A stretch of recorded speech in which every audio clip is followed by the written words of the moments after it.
예레미야 34장입니다.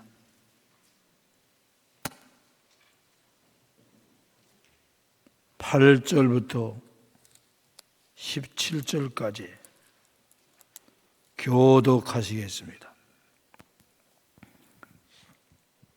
8절부터입니다. 제가 먼저 시작합니다. 시드기야 왕이 예루살렘에 있는 모든 백성과 한 가지로 하나님 앞에서 계약을 맺고 자유를 선포한 후에 여호와께로부터 말씀이 예레미야에게 임하니라. 그 계약은 사람마다 각기 히브리 남녀 노비를 놓아 자유롭게 하고 그의 동족 유다인을 종으로 삼지 못하게 한 것이라. 이 계약에 가담한 고관들과 모든 백성이 각기 노비를 자유롭게 하고 다시는 종을 삼지 말라 함을 듣고 순복하여 놓았더니 후에 그들의 뜻이 변하여 자유를 주었던 노비를 끌어다가 복종시켜 다시 노비로 삼았더라. 그러므로 여호와의 말씀이 여호와께로부터 예레미야에게 임하니라. 이르시되 이스라엘 하나님 여호와께서 이와 같이 말씀하시니라.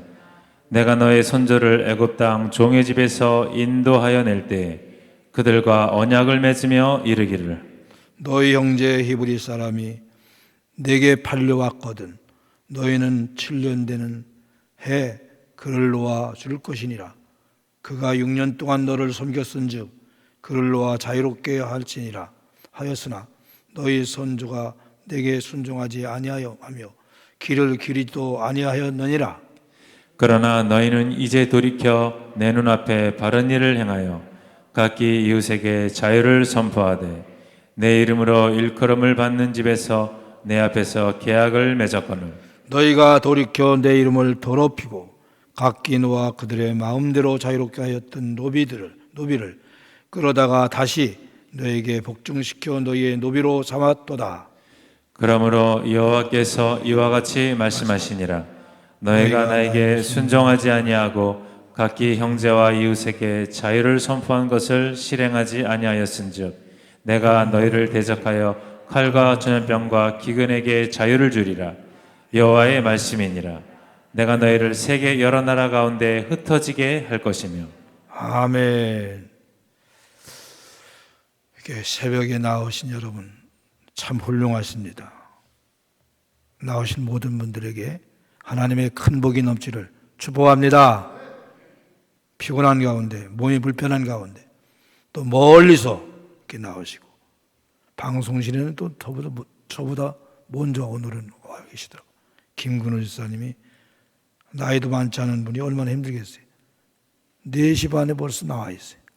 제가 4시 반에 도착했는데 훌륭하시네요. 여기 나오신 모든 분들 훌륭하십니다. 오늘 말씀을 통해서 자유로운 칼, 전염병, 기근, 제목이 자유로운 칼, 전염병, 기근이라는 제목입니다. 여러분, 칼이 의인화시켜서 자유롭게 움직인다, 행동한다 그러면 얼마나 많은 사람이 죽겠습니까? 칼은 전쟁을 이야기하는 것이겠죠. 그리고 전염병에 자유를 줘가지고 마음대로 전염병이 활보하게 만들고 퍼지게 만들면 어떻게 될까요? 코로나 때문에도 수억 명이 걸리고 수백만이 수천만이 죽었지 않습니까? 우리나라에서만 3만 명이 넘게 죽었어요. 코로나 때문에. 전염병이 많이 자유를 준다 그러면 마음대로 전염병이 퍼지게 만든다면 생겨나게 만든다면 얼마나 지금보다 참혹하겠습니까? 그런 말씀이죠. 사스, 에볼라, 또 스페인 독감, 인플루엔자, 조류독감, 별하별 전염병이 다 극성을 부린다면 어떻게 되겠습니까? 앞으로도 알 수 없는 변종의 전염병이 계속 극성을 배울 것입니다. 자유롭게 많이 놔둔다면 하나님께서 그들을 다 제어시키고 조절하시고 막으시니까 이 정도지. 만일 자유롭게 놔두면 얼마나 전염병이 극성을 누리겠느냐고 말이에요. 근데 오늘 이 성경에만 자유를 주리라. 칼과 전염병과 기근에게 자유를 주라. 만일 기근에 자유를 주면 어떻게 되겠습니까? 전 세계가 기근과 가뭄과 흉년에 허덕이면서 지금도 그 기근과 흉년 때문에 죽는 사람이 1년에 1200만 내지 1500만이 넘는데요. 그렇게 많은 사람이 굶어 죽고 기근에 의해서 죽어요. 근데 지금보다 더 자유를 준다면 어떻게 되겠습니까? 전 세계가 기근에 허덕여서 수억 명이 멸절을 당할 겁니다. 왜 하나님께서 이렇게 칼에 전염병에 기근에 자유를 주겠다 그러느냐? 하나님을 배반하고 우상을 섬기고 극악무도한 죄를 질 뿐만 아니라 거기에다가 사람에게까지도 큰 죄를 짓기 때문에 그렇습니다.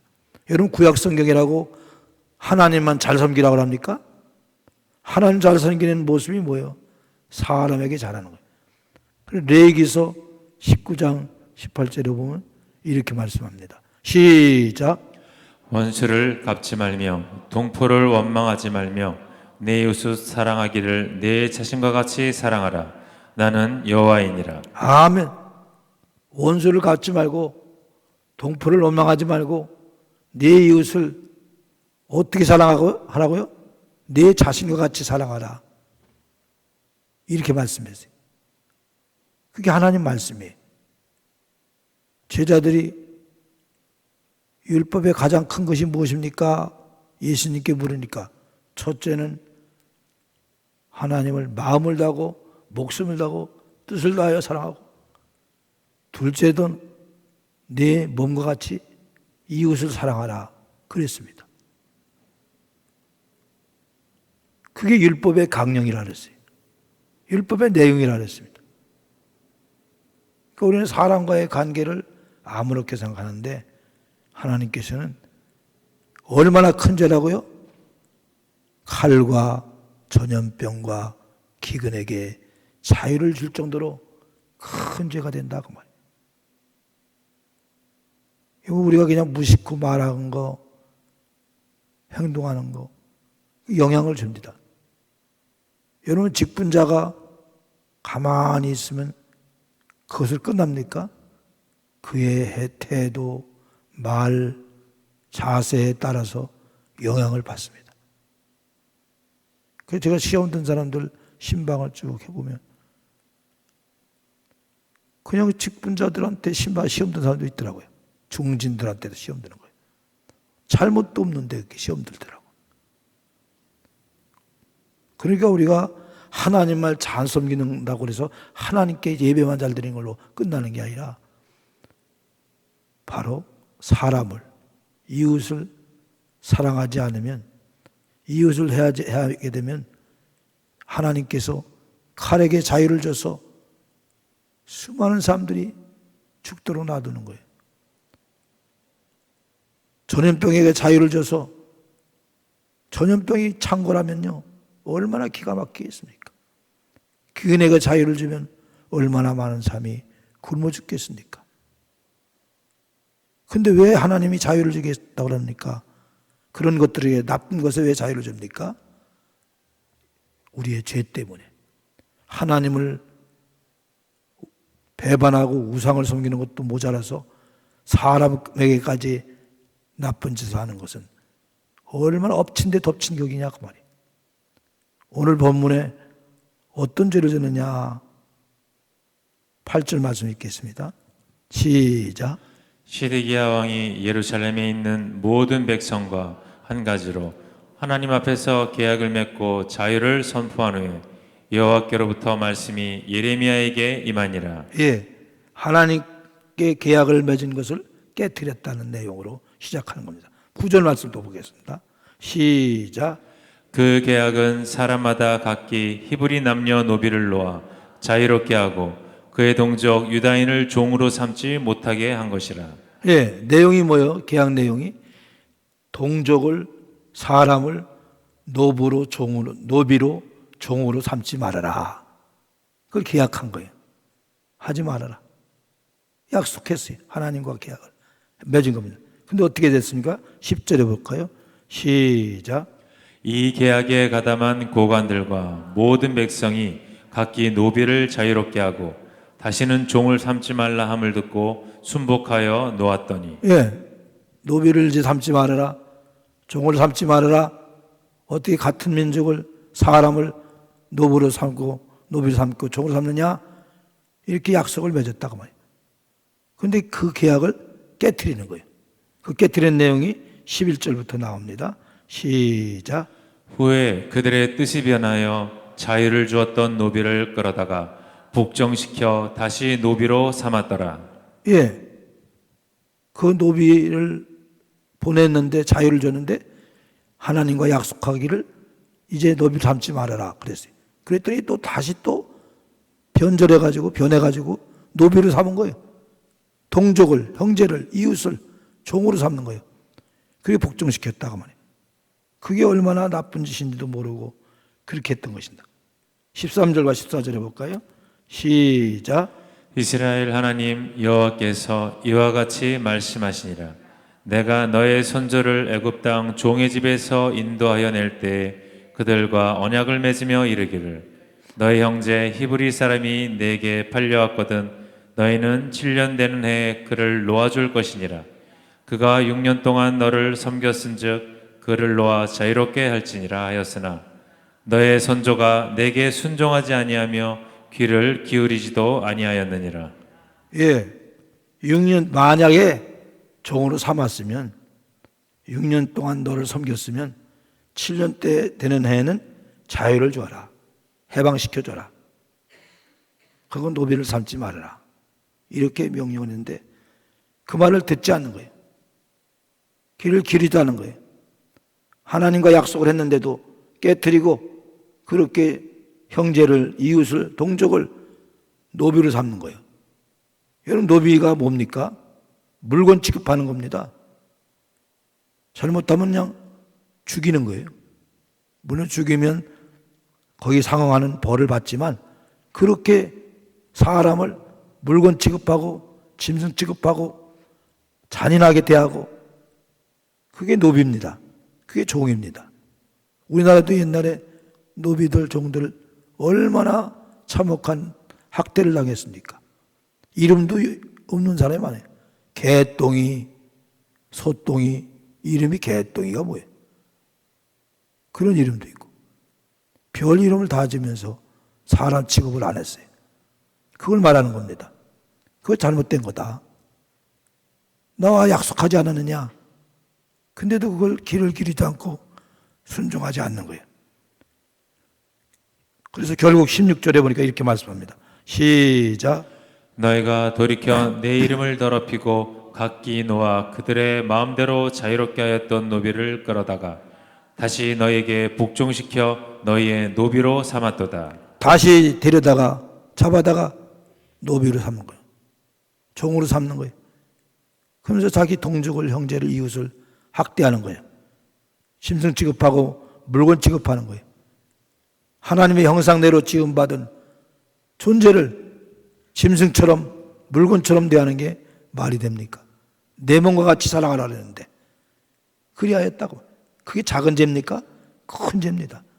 여러분, 우리가 사람을 시험 들게 하고 넘어지게 하고 사람한테 잘못하고 자녀들한테 잘못하고 부모에게 잘못하고 이것이 작은 죄입니까? 큰 죄입니다. 그걸 말씀하는 거예요. 그러니까 하나님께서 그들에게 자유를 주는 거예요. 뭐에게 자유를 줍니까? 칼에게, 전염병에게, 기근에게 자유를 주니까. 여러분, 지금 우리가 하나님이 만일 우리에게 지금 그렇게 한다면 어떻게 살아남겠습니까? 전쟁에 죽고 전염병에 죽고 흉년과 기근에 죽고 얼마나 참혹한 이 땅이 되겠습니까? 그나마 하나님께서 그들을 제어시키니까 지금 이 정도지. 만일 완전히 자유를 줘봐요. 사람이 살 수가 있겠습니까? 그러면서 주님께서 그 형벌을 주겠다. 어떻게 형벌을 주냐? 17절 상반절에 보니까 이렇게 말씀합니다. 시작. 그러므로 여호와께서 이와 같이 말씀하시니라. 너희가 나에게 순종하지 아니하고 각기 형제와 이웃에게 자유를 선포한 것을 실행하지 아니하였은즉 내가 너희를 대적하여 칼과 전염병과 기근에게 자유를 주리라. 아멘. 칼과 전염병과 기근에게 자유를 주게 된 이유가 뭐라고요? 하나님을 배반하고 우상을 섬길 뿐만 아니라 거기에다가 사람을 학대하는 거예요. 물건 취급하는 거예요. 진선 취급하는 거예요. 노비로 삼는 거예요. 종으로 삼는 거예요. 그게 얼마나 큰 죄인지도 모르고 그렇게 하는 것이 그 당시 택한 백성들의 모습이라고 말이에요. 그러면서 하나님께 우상을 섬기는 큰 죄를 범할 뿐만 아니라 사람에게도 그렇게 하니까 결국은 칼에게 전염병에게 기근에게 자유를 줘서 수많은 사람들이 멸망을 당하고 참혹한 지경을 당하는 결과를 가져오는 겁니다. 그러면서 하반절에 17절 하반절도 이렇게 말씀합니다. 내가 너희를 세계의 여러 나라 가운데 뭐하게 할 것이다? 흩어지게 한다. 그 약속대로 그 당시 하나님의 택한 백성들은 세계 각곳으로 흩어서 쫓겨다니면서 학대를 당하고 손가락질 당하고 핍박을 받았어요. 우연히 된 겁니까? 아니. 하나님을 배반하고 거기에다가 사람에게까지도 그렇게 대하니까 그렇게 행하니까 결국 그런 참혹한 지경을 당하게 되고 말았더라. 그러면서 20절에 이렇게 말씀합니다. 시작. 내가 그들의 원수의 손과 그들의 생명을 찾는 자의 손에 넘기리니 그들의 시체가 공중의 새와 땅의 짐승의 먹이가 될 것이며. 예, 얼마나 참혹한 지경입니까? 시체가 장사도 못 지내고 새들이 와서 먹는 거예요. 얼마나 기가 막혀. 그런 참혹한 지경을 당하는 결과를 가져오더라. 21절을 또 볼까요? 시작. 또 내가 유다의 시드기야 왕과 그의 고관들을 그의 원수의 손과 그의 생명을 찾는 자의 손과 너희에게서 떠나간 바벨론 왕의 군대의 손에 넘기리라. 아멘. 왕과 고관들과 백성들이 바벨론의 포로가 돼서 잡혀가는 그런 참혹한 일을 당하게 되고 만다. 그 말이에요. 완전히 나라가 망하는 거예요. 왜 그렇다고요? 하나님께 우상을 섬기고 배반하는 죄를 범할 뿐만 아니라 사람을 물건 취급하고 짐승 취급하는 노비를 삼는 그 약속을, 그 잘못된 약속을 깨뜨리지 못하고 그걸 그대로 행하는 그들 때문에 그리하다고 말씀하고 있습니다. 그렇습니다. 우리는 사람에게 대하는 자세가 무엇인가? 항상 겸손과 사랑을 가지고 대해야 되지 않겠는가? 누구에게나 겸손과 사랑으로 대하지 않으면 내 행동과 말 때문에 시험드는 겁니다.